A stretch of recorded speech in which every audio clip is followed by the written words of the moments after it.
Isang gabi na naman, nang bangungutin ako ng isang alaala. Gabi-gabi na lang sa aking pagtulog, ay paulit-ulit akong dinadala sa mga pangyayaring ayoko nang balikan. Madalas kong tinatanong sa sarili ko kung kailan ba darating yung oras. Nagigising ako sa umaga na hindi na kita kilala.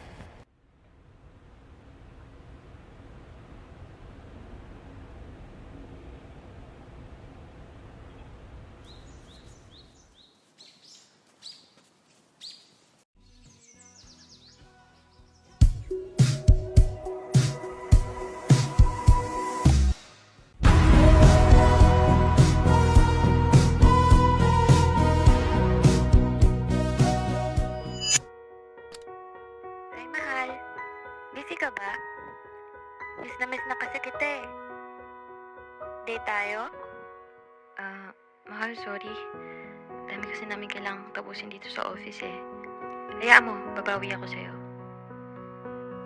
Ano bang problema mo? Anong problema ko? Oo, anong problema mo? Anong problema mo? Dati naman marami kang oras sa akin ah. Dati nakakalabas pa tayo. Di ba nga sinabi ko na sa'yo, busy nga ako. Ano ba yung hindi mo maintindihan doon? May trabaho rin ako, pero naibibigay ko yung oras na dapat para sa'yo. Ba't di mo na lang kasi aminin na mas gusto mo nang kasama yung katrabaho mo kaysa sa akin? Tumigil ka na! Puta na! Dati yan anak. Ano ba? Tumigil ka na nga sabi!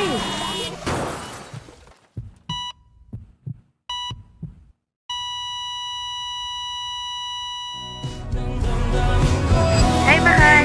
Kakauwi ko lang galing work. Ano na ginagawa mo?